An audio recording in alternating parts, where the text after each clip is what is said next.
Hi, and welcome to another episode of Composed Living with Elsa Albert.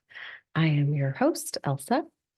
Today, I'm very excited to be chatting with Janu Roberts. She is a Los Angeles-based sustainability content creator, speaker, and expert who has built a successful lifestyle brand around showing how low-waste living can be inclusive and accessible to all. Originally from the south side of Chicago, she always wanted to make a difference in communities like her own, but didn't know how.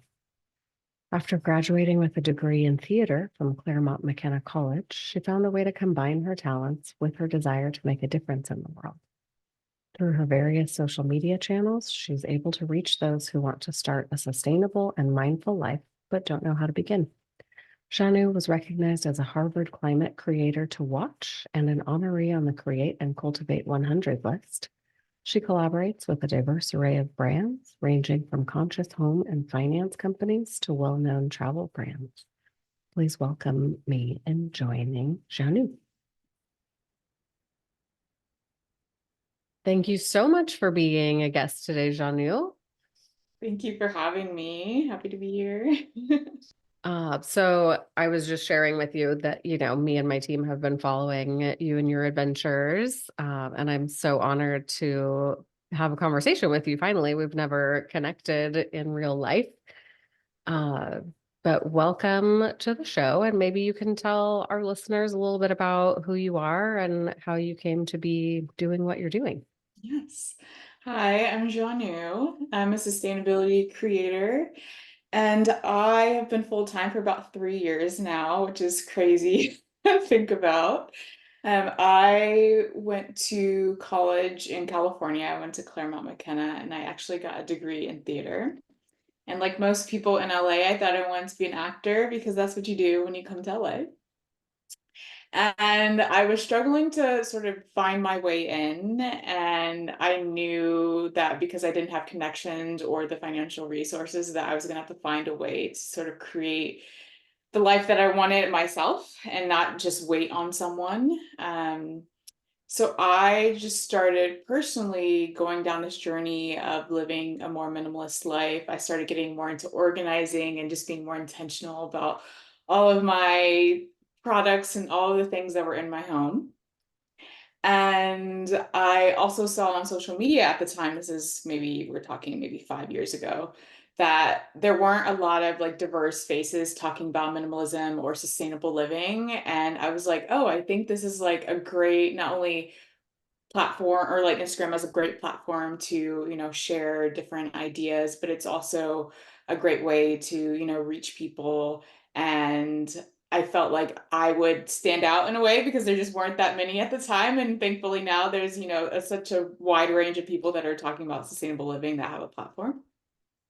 And I wanted to build my own personal brand as well, because as much as I do care about the planet and I care about minimalism, I also, have to make money as well. And I've always liked the idea of like having my own personal brand. So whether you're an actor or you're in social media, you have to have your own personal brand. And I was really interested by that. So I, built my own platform on, all the social media platforms and mainly on Instagram, but I'm also on YouTube as well. And I just share sustainable living tips from how to make your own DIY cleaner to how to be more mindful with your money. Because for me, sustainable living is not just about reducing waste. It's like, how do you sustain yourself? Because who cares if, not who cares, but it's hard to think about, caring about where your trash goes if you can't pay the bills, So I think there needs to be a holistic approach to sustainable living. So on my platform, I talk about a range of topics, but it's all about just being your best self, because if we can take care of ourselves, we can take care of the planet. I love that. And that's such a beautifully stated way of sharing that, like the most fundamental need that we all have is the need for safety and security. And it's, you know, easy, I think, to idealize like, oh, a minimalist lifestyle, and I'm going to buy all the like latest sustainable brands and all of that stuff. But that honestly comes a little bit from a place of privilege of like, you already have more than you need. So you can think about minimizing and how your life would be impacted by living with less. Uh, so I like that you you point that out. We talk a lot about sustainability in everything that we do. It was so important to me when we started this company. By nature of being an organizer, you deal with people's unwanted goods, unwanted and or unneeded. And just at the end of our very first project, I was like, this stuff cannot go into a landfill. And if Mhm. it goes to, Salvation Army or whatever, like what percentage of that is going to actually be repurposed in some way? I also was a single mom by the time I was 18, and I understand fully that. And I was like in college, and like it's so living in the Bay Area. I was like, this is Yeah. the most difficult path Mhm. to financial freedom ever. Maybe not ever, but it felt like it for sure at the time. And so I understand like there are times when you can't even go shop at a thrift store because you just truly have no additional resources. So it was extremely important to us at Composed Living that everything that we receive goes directly back into the community. And hopefully along the way, minimizing our impact on the environment. The better part of that and our dream client are the ones who want to learn about being more conscious consumers. And I think did I see on your website that you did something with Aspiration Bank at some point? A long time ago, yes, I did Okay. I used to partnership with work them. there a long time ago. Oh, okay. I was their head of customer service for two Oh, years. And I love their mission, to help people help the planet. Uh, and just seeing so much of, the financial aspect of sustainability, and really learning to essentially vote with your dollars, wherever you're spending your money is, that's the fastest and quickest way to mhm. vote. Yeah, so I learned a lot about conscious consumerism working with them. I giggled when I saw it on your website. I was like, I haven't thought about it in so long. It was So funny. 6 years ago, 7 years ago when I left. Uh, you also do a series on sustainable travel. Yes, I So do. cool. How did that come about? And maybe you can like share some tips for how people like my husband and I travel a lot. Uh, and it's something that is sort of like a background concern for me. Like, is it really that responsible to be doing like international flights and like all of these things? Quite honestly, not enough to like stop me from wanting to explore the world. Maybe like a terrible thing to admit. Uh, but I would love to learn more about ways that we can travel more sustainably or how we can lessen our impact while we still have the benefit of seeing other countries and cultures. Great question. So I have always sort of had a travel bug. When I was 15, I studied abroad in Germany for 6 months, and that was my Cool. first time I ever left the country and had never really even traveled that much, period. And I went to school in this small town in southern Germany, and no one spoke English to me. And it was a crazy experience, but definitely something that, stays with me today. My German is really questionable now, but I can still understand it a little bit. But recently, so I lived in Austin for 2 years. So from 2020 up until May of last year, I was in Austin. And I was like, you know what? We're just gonna travel. So I like sold all my furniture and I had a couple suitcases and I came to LA for like a month and then I put some stuff in storage and I went to Portugal for a month. I went to Iceland, Norway, Wow. Spain, Paris, Morocco. I think I'm missing something, but really amazing trip that I went on. Now I'm back in LA and settled and I like finally have a place. It's good to like have your stuff in your own place and you're not all over the place, but it was definitely a great experience. But when it comes to sustainable travel, obviously flying is not the most sustainable thing. And I know there's a lot of people when I post things about travel, they say, well, if you really cared about the planet, you wouldn't travel. But at the same time, it's like we still have to live life. Like Yeah. let's get mad at Kylie Jenner for flying private to Vegas. Like, it's just like don't get mad at the normal people who are just, living life. Like, get mad at the people that actually can make a difference or like a bigger difference. Yeah, I Uh, agree wholeheartedly. And I think that there's also something so beautiful that happens to humanity when you get to experience other cultures. And that's how you become more empathetic and more understanding, and you actually care about the plight of humans that are beyond your small circle. So I would argue that it's actually better, at least for humanity, for people to get out and meet people who are different from you and who have different ideas, and also to have an appreciation for what we take for granted living in the US. Because there's a lot, like even something as simple as like not having access to a convenience store 24 hours a day, 7 days a week, very which I don't American know that we thing. really need that level of convenience, but we do Mhm. have it here. And if you get sick at 2 o'clock in the morning in Spain, like, where are you going to go buy You're not. medication or like a 7-Up? Like, you're just Mhm. stuck at home until the next day. And hopefully the next day is not a Sunday. Exactly.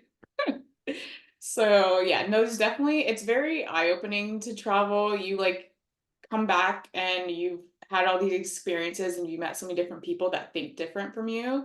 And one thing that I definitely take away from, especially being in Europe, is work is not everything to them. Like Yeah. they truly value like having life outside of work, and like who they are is not their job. Whereas like in America, who we are is our job in a way. So there's definitely lots of things you can take away from, in my case, Europe, or even just like how they live their lives and like being more minimalistic. Like a lot of them like don't have excess amounts of clutter, and because a lot of times like their apartments are small, and Hmm. for recycling, like they get fined if they don't recycle properly. Oh my And gosh. you have to like, Germany yeah. is wild about my brother lives just outside of Leipzig with his wife Okay. and their son. And my other brother lives in Portugal. Love Portugal. I know, beautiful. But yeah, he sends us videos of like he has to drive all of his recycling Mhm. back every week, and he just gets such a kick out of it because it's not something we do here. Then he'll just like scan the parking lot, and it's like all these people with all their bags and shopping carts filled with bottles that it was like, oh my gosh, we'd probably drink a lot less if I had to carry it back to the store at the end of every week. Exactly. So it just makes you have to be a bit more intentional. And even when it comes to like receiving packages in Europe, like you can't just order something on Amazon and get it the next day. Like this is Yeah. just not really a thing, or it's just a logistical nightmare sometimes. So you're really intentional about your purchases because it's not so convenient. Whereas like everything in America is so convenient. But when it comes to sustainable living, I guess while traveling, I mean, eating local, shopping local is definitely something I do my best, to do, whether it's, staying at a local hotel versus like a big chain hotel, Hmm. or, going to the mom and pop restaurants, which typically are the best ones anyway. Oh yeah. Supporting the local economy, I think, is just a great, yeah, way as well. And then I think when let's say you're in a place like Europe, like take trains, take buses. You don't need to take Ubers all the time. It's so convenient to take the train. Like when I was in Madrid, I took the train to Barcelona, for example, and you get to see this, the beautiful train ride, and, you're not in a car. There's just a lot of ways to minimize your impact when it comes to transportation in Europe because it's so easy over there. Like America, you're not going to get anywhere. Maybe Chicago, New York on the train, but other than that, you're not gonna. It's impossible. Yeah. We believe a lot in car culture, especially on the West Coast. Los Angeles is a perfect example of that, where like Sunset Boulevard was truly created so that people could show off their automobiles and just like cruise the strip. That was the activity. It was like drive in your car and be seen, and all the drive up restaurants and all of those things.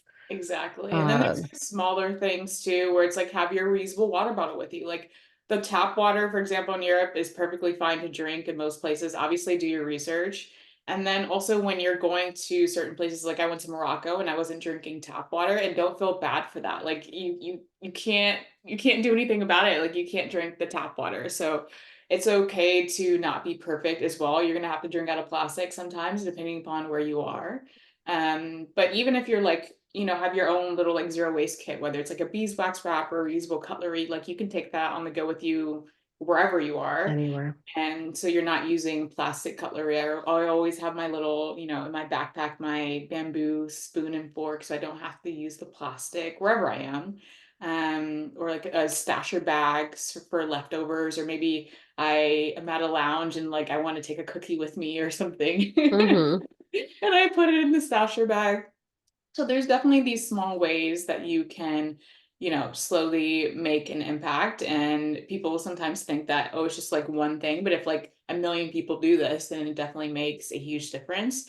So I think no matter what we do, nothing's ever going to be perfectly sustainable unless you live on a farm in the middle of nowhere and you grow your own food and you don't have electricity, or like you just have solar panels. Like no one's going to ever be completely 100% Yeah. sustainable. It's impossible. So it's really just about doing the best with what you have. I love that mentality because it is really hard. And I think if we each did just take those really small actions, then cumulatively it makes a massive impact on the planet. Even, the simple things like having meatless Mondays or whatever, Mhm. like just one day a week where you're not consuming meat products, or just trying not to buy anything that's made out of plastic or wrapped in plastic. It's one of the things that I get such a kick out of. We just opened a retail store in Woodland Hills, and we carry all sustainable home goods. It's kind of funny to me because I always try to encourage people not to buy things. But yeah. uh, but I was like, we were actually looking for warehouse space to handle our donations and keep our inventory. But it was roughly the same price to have like Yeah. a not attractive, unsafe feeling warehouse space versus a really beautiful retail space that's like a part of the community. So I'm like justifying why I have a retail store. Uh, but it's so cool how many truly sustainable artisans there are now, and finding people, especially like local small businesses that make really stunning products. Like we carry these gorgeous beach blankets that are made in Santa Barbara, and they're all completely recycled textiles, which is so fun. And then we ordered greeting cards from this company that are beautiful, and they're all made on recycled paper, and they use vegetable inks instead of dyes, or what, vice versa. Yeah. Uh, but then they shipped them in a plastic sleeve. And I was I like, what is know. going on? So I just reached out to them and was like, is it possible to just no Hmm. longer with this? And they're like, yeah, absolutely. So now everything that we get from them is plastic free. And I just get such a kick out of it. And then, the poor consumers who come into my store have to hear all about it every time. I'm like, did you know? Feel this. It's incredible. This is its story. No, that's great that you have a retail store. I mean, I think a lot of times people, when they hear the word influencer, they don't necessarily think of like sustainability with that. But my whole thing is we're all going to buy, so I want you to buy better. Yeah. Like you're all going to need that cleaner or that toilet paper or whatever the case may be. So let me show you how to buy better, because it's not just realistic to be like, don't buy anything. Yeah, absolutely. I mean, we have basic needs, and then also like what is life without something that makes you feel comfortable or happy? Uh, I wouldn't even call myself a minimalist. I think I don't have clutter. I don't keep unnecessary things or things that I don't like in our space. And I'm pretty good at not consuming things that I don't need or that won't have longevity. But I also really like to be comfortable. Like home Yeah. is my sacred space, and I love to entertain. Because so much of my family doesn't live in the States anymore. Like when they come visit, they're with us for a long time. I want them to be comfortable and like have throw pillows on their bed. Yes. And like, you know, a basket that holds your blankets for the couch Mhm. or whatever. Like those are the things that make me happy and feel safe in our home, which I think is so important. Yeah, no, I feel like people sort of forget that because they're so about, well, it's not sustainable or you're buying too much stuff, but it's like we also need to be happy. And this goes back to the holistic approach of sustainable living. It's like you have, like, if I could just have a bed on the floor and one pillow, Yeah. But but would why? I be happy? No. So you have to, find that balance of not consuming too much, but also, you know, being happy. And you're also going to keep these throw pillows forever. Like it's not like Yeah. it's something cheap like fast fashion where you're going to wear it for 2 times and throw it away. So if it's something, even when it's things that aren't necessarily sustainable, but you buy them and it's going to last forever, like that's to me, that's great. Yeah, 100%. I think a lot of that is, the sustainable part comes from hopefully like you can find manufacturers who are making things with a cleaner process or less impact on the planet. That's the first place for me. And using materials that don't have like toxic output. Uh, but even if you buy something like, I love getting something from H&M sometimes, but it's because I know I'll keep it for a really long time, and that like the reuse over and over again. And now also like if it gets completely worn out, instead of throwing it away, I now know that I can take it to a textile recycler and it'll be reused in that way. Uh, and that's what I love so much about, people like you who are using their platforms to educate people on maybe ways that they can lessen their impact on the planet instead of trying to become these like perfect environmentalists. It's like just that one little change of, instead of like throwing your, mismatched socks in the trash, now you can drop them off at any H&M store and they'll recycle them, like it's those little things that I get so excited about. And I get even more excited when I see other people sharing information with their followers. I love your YouTube channel. It's so fun. And I feel like I'm not, We're rebuilding it. It's like are this year you? I'm like committed to being consistent. Every Oh, Sunday that's so I good. post. So I've been consistent since January. So we're trying to revamp that. I think I don't know, YouTube, I think will be here for the long run. Yeah. And I just really want to build community on there for sure. I love that. I'm terrible at producing content. Like It's it's not hard. something that crosses my mind. It's extremely difficult. And I have so much admiration for people who do it well and who do it consistently. Uh, I have to like remind myself to be grateful that like we have followers or like anyone who is interested in what we're sharing. Because otherwise I would be like, I Yeah. don't want to do this. This feels terrible. It's like I did not go to theater school. Yes. It is not my area of expertise, Yeah. but it does feel like a blessing to have people who you can help and share information with. And so I'm definitely not anywhere close to consistent. You just it's hard. Even still today, like it's hard for me to be consistent. But the one thing I'm like committed to this year is at least YouTube being consistent. Yeah. Instagram, I'm like, I post when I post, but Yeah. it's just about finding systems. I'm trying to, as I'm like growing my business, like I'm trying to figure out the best systems, and also you want to make sure that where you're putting your energy is a good return on investment as well, whether it's for right now or the long term. So you're always kind of playing around with different things and seeing what works and what doesn't. Yeah. And you find that YouTube is a really accessible platform for you. Like you're getting better return there than anywhere else. So majority of my income comes from Instagram partnerships. So like I can't ever just forget about Instagram. Yeah. But when it comes to YouTube, YouTube is a great resume, like video resume in a way. So I've gotten opportunities like speaking opportunities and just like bigger video opportunities. Like for example, I did a partnership with Vox. I did two like explainer videos with them. Like they flew me out and like whole set and everything, which I don't think I would have gotten that had I not had a YouTube channel, because it's less about, in my opinion, the subscribers, but it's like, can you actually speak to camera?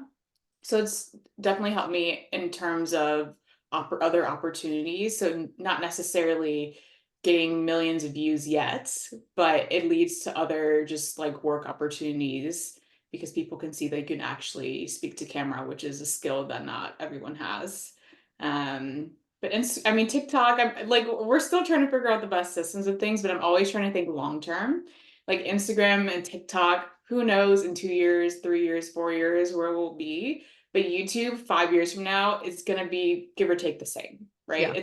It's you put out good quality content consistently, you're going to grow a community and you can continue to build it and you can sell your own products and a variety of different things. And maybe that leads to a TV show and it could just lead to a whole list of things. And not that Instagram and TikTok can't, but I just feel like there's more substance on YouTube. Like if someone's willing to watch me for 10 minutes, like that's different from someone who's watching me for 30 seconds just like Yeah, scrolling at everyone's content, you know? So I think it's just a more intentional platform. that's awesome. Now I'm feeling almost inspired to do organizing content on YouTube. I think You'd we be have like surprised, even just 2 videos. shorts. Yeah, even just shorts. Like I've seen creators who like have just posted shorts, like repurposing content from your Instagram and putting Yeah. that on shorts, and like people, and it does really well. And I feel like organizing especially would do really well. Yeah. It's funny. You should, in our team meetings, I'm like so resistant to anytime anyone brings up like any sort of like teaching or a class or a workshop. I'm like, it's not possible. You Yes. can't. I would never be able to make a video about such a thing. They're just like, yes, you can. And it's very easy. You need to stop resisting.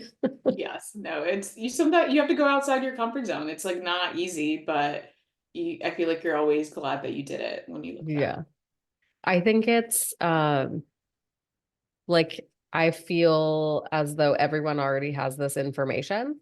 And who am I to like, I don't know, be speaking to them about it? Not like imposter syndrome, who am I, but like who doesn't know how to organize their closet or like who doesn't know how to file fold? Like it just comes so naturally to me that Mhm. it seems absurd that I would be like educating someone in this space. And that's the part that I have to remember is that not everybody has the same capacity for their brain working this way. And that there are lots of people where that's actually super helpful information for. I just forget that. Exactly. Yeah, no, I mean, just the things that we think might be normal or common sense, not everyone knows. Like everyone just obviously has their own life and different backgrounds and things, but I feel like there's always someone that can learn or get inspired. Yeah. Well, I will put out one YouTube video this year. At least. Hey, hey, if that's something. The podcast counts, I guess. We actually get a lot of viewership on YouTube Okay. with these videos, so This that's counts. great. This 100% counts. It's content. Amazing. I'm It's crushing it content. already this year. What is, if there was like a word or a Mhm. phrase that described what you're like, sort of where you are in your life right now, what your focus is, something you want to call in or what you're experiencing, uh, anything, if a word comes to mind. Yes, I'm all about a life of ease. Ooh, that's a good one. A lot like ease. Ease is my word. Um, I think for me, I'm from Chicago. I grew up on the South Side, always worked really hard, always got scholarships to go to schools, like very humble beginnings. So for me, I've always worked hard. And I think we're kind of conditioned as a society to think that you have to work hard to be successful. And to an Hmm. extent, yes, you have to put in a lot of energy into something. But I think also money, opportunities can come easy. Like, I don't think it always has to be something you have to work hard for. So right now I'm just focused on creating systems within my business, whether it's outsourcing, whatever the case may be, so that I don't have to work as much, or I can put my energy into things that I really want to work on. Um, because there's so many different aspects to building your business as a creator, because there's the you want to build your name, but then you also got to create content, you have to edit content, you have to come up with ideas, you have to write blog posts. Like I don't love everything, so I try to outsource things that I don't necessarily love to do and focus on the things that I know that I'm good at and can get done very quickly. But I just want to be able to do the things I want to do, travel when I want to travel, and just live a life of comfort and ease and just have opportunities come my way. Obviously, like I'm doing the work, and Yeah. I spent years and years and years working hard, but now I'm just like I want to rest. I'm fortunate that like I don't really set an alarm in the morning anymore. I don't have kids yet, so one day I'm gonna have to. Yeah. But They'll be your alarm. I think I'm just sort of rewarding myself for all the years of hard work and the years of waking up at 5 a.m. And now I'm just like, you can relax and you don't have to work as hard, and you can still have just as much opportunities coming your way. That's so beautiful. And I totally agree with that sentiment. I think it's, I definitely grew up in the generation of like, you have to bust your ass in Mhm. order to get anything done. Uh, and I've had to do a lot of work to let go of a part of that idea. And a part of it, I think, is still so healthy and so balancing. And especially as a parent, like we have our youngest two are teenagers. I don't want them to look at the world through a lens of everything is going to come easy to me and whatever Mhm. I want to be, I can just snap my fingers and then I'm going to make like $2 million a Yeah. year. Uh, and I think definitely like our youngest one is like, I don't have to try at anything. I'm just going to be like a YouTube creator who Of plays video course. games and I'm going to make millions of dollars. And I Mhm. was like, ugh, like a part of me wants to celebrate that and encourage that and be supportive because you shouldn't like life doesn't need to be miserable in order for Mhm. you to take care of yourself or for you to feel successful. But also a part of me is like, where is the like integrity and the life Mhm. lessons that are going to like, don't you need a little bit of like a reason to work every day? Yeah. And you have to understand that like you cannot master something if you're not putting in effort and you're not learning and you're not actually like doing the thing. So yeah, it's a tricky balance, but I do think that success and that feeling of success, whatever that means for you, can feel easy. It Exactly. Yeah, shouldn't it's need definitely to be a work in the struggle. beginning. Like even when you think about when you go to the doctor and they charge you like $500 just for Advil, like obviously it's a ripoff, right? But like that doctor went to school for like I don't know how many years, so that's why they're able to, make that quick money now, right? Or whatever you want to call it. So there's obviously years and years and years of work that went into this, and I still have to work hard. And there's definitely days where I'm working till 10 p.m. and some days where I just decide not to do anything. It just depends. Yeah. But yeah, I always think about how I'm going to raise my kids because they're not going to have to struggle. So I'm just like, well, how do you teach them that without having them struggle too much? I don't know. I don't know. I don't have the answer. Yeah, that's where my husband and I are. We're like, they need a little bit of a little struggle. Yeah. Uh, but you know what? I think they'll find it on their own. They have such a Mhm. different experience of childhood than we did. I grew up without the internet. I grew up without a home computer. When like the pager was invented, that was the coolest thing ever.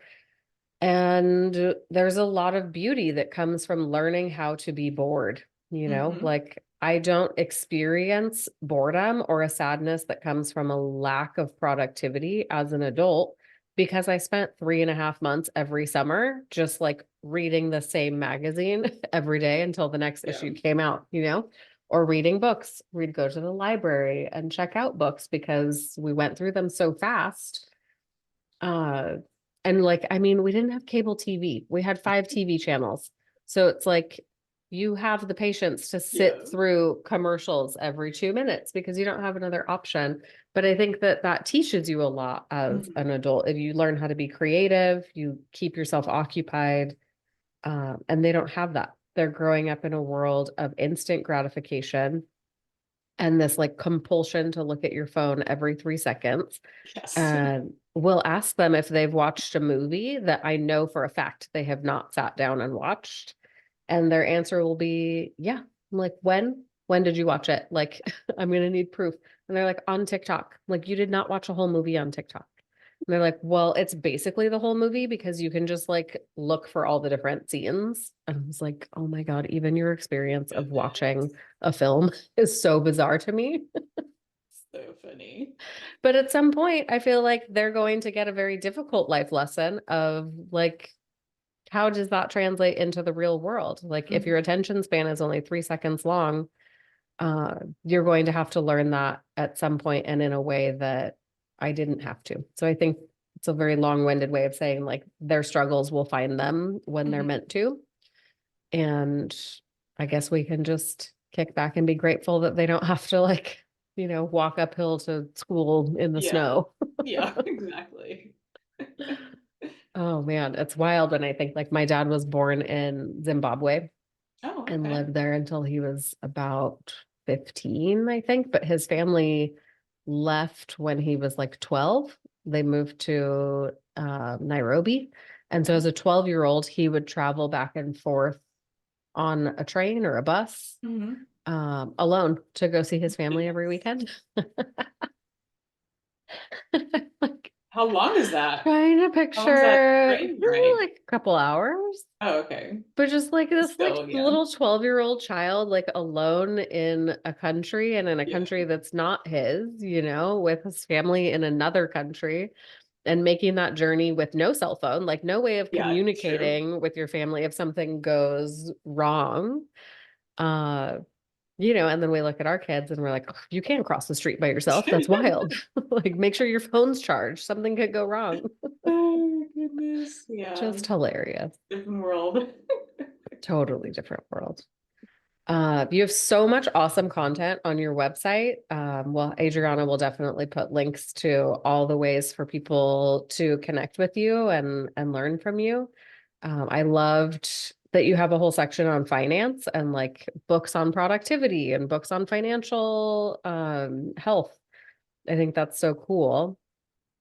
Do you have like a favorite tip for people if let's say there's just like one thing that they could do right now Mhm. to up their sustainability game? I always, when people ask me this, I always say just like stop buying stuff that you don't need Mm, and just be intentional about your purchases. So like, especially when there's like maybe more expensive things that I want to buy that I don't necessarily need, but like I know I want, I'll like have it in my cart for like 3 months. Like, but that's like something that's like maybe a bigger purchase, but maybe yeah, for you that's a week or 2 weeks or whatever the case may be. But okay, you want it, put it in your cart, walk away from it, and then ask yourself, do I still really want it, or was it just a spur of the moment thing? And even when you're, maybe like sorting through your closet and you're like, oh, like I'm gonna wear this, and then it's like, okay, like give yourself 3 months. Have you worn it? No. yeah. But just being intentional about your purchases and just taking that time, whether it's 24 hours a week, before you make certain purchases that more so like things that you don't necessarily need but want. That's such a good tip. I think, it's very easy, especially with like Amazon and all these like Hmm. next, even Target. It's like we Yeah. can drop it off at your house in 2 hours. Uh, yeah, we live definitely in a world of convenience. But that's such a good point. I find that while I don't consume things like clothing and like for like I don't buy a lot of that kind of stuff, the ease of Amazon, like the I know. minute I run out of anything, I'm like, buy more batteries, buy more this, and that's something that now I'm like becoming more conscious of in this next layer of my sustainability journey where I'm like, Mhm. I probably don't need to have Amazon ship me batteries. Like that feels like I could just add that to my grocery like next time I'm there Yeah. and just pick that up in person. But it has become so easy to just Hmm. not have to run that errand. I'm also like very averse to running errands. It's my least favorite thing to do in the world. I feel you. Uh, so I'm trying to balance that, like, what's my happiness level of not Hmm. having to go to the store versus the impact of, this one thing now being packaged with like seven other things and then being driven over to me. So I could probably do like an Amazon hold Yeah. for a full 2 days before Hmm. buying everything that's in my cart. Uh, and then I would also love to know if there's a way that you feel like you've been most impacted by focusing more on minimalism and making more intentional choices. Like, what would you say is the most significant, just like the feeling for you Hmm. that has come about? Yeah, I think when you let go of, because for me, like again, like it's when it comes to minimalism or sustainable living, it's not just about like physical things for me, it's also mindsets as well. So I think when you let go of things that don't serve you, whether it's physical items, people, mindsets, like it allows the right things to come in, the right people to come in, the right things, the products to come in your life. So I think it's just been a bit freeing and it's just allowed space for just the right people and things to come in. And I feel like when I started my minimalism journey, it was because I had a bunch of like let's say clothing that I like didn't want to get rid of, because growing up, like you don't throw things away because you don't know when you're going to be able to buy another shirt again, for example. So it was coming from a place of lack and the fear that I wouldn't be able to get a shirt if I needed one. And so it was a real mindset shift for me to be like, if I one day need this shirt, I'm just giving you an example, Mm-hmm. I will have the means to purchase it. And that's been just so freeing for me. And that's just started my journey around, just, having a good mindset around money and just abundance in life. Like I'm very big on having an abundance mindset and not having a lack mindset. So I think just starting that minimalism journey really gave me the tools to have a better mindset now, which has just made life so much better. That's awesome. And that's a big mental shift. Mhm. We deal a lot in the organizing world with decluttering, of course. And that's one of the most common things that pops up. Yeah, it's You see all in people, the yeah, all- it's your past experiences and how you've been conditioned to consume and to hold on to. And I love to work with those clients and help them understand, like, once you are able to have a different awareness of your physical belongings, then the next layer of decluttering really starts to be like your emotions, your relationships, your patterns, all of your habits. And you can really start diving into like, why do we do the things that we do and what can we let go of there? Uh, and hopefully that brings you some ease. Exactly. I mean, anytime my home is not organized, I'm just like all over the place. And like Oh with me yeah. moving right now, still like every time I clean, I feel like things are a mess because I'm like buying things and then there's boxes and it's just like you're always cleaning. So we're working on it, but having a clean space is definitely like the first step to like getting things together for sure. Oh, absolutely. This is like the mantra of my life. I don't do anything unless everything feels like it is where it needs to be. Exactly. Uh, I actually had a conversation yesterday with one of the co-hosts of the Millennial Minimalists podcast, and she's helping me declutter my closet. I don't, declutter is not even necessarily the right word. We're fine-tuning it so that I don't spend so much emotional and mental time on worrying about what I'm going to wear and do I have the right thing? And I don't really like any of my clothes.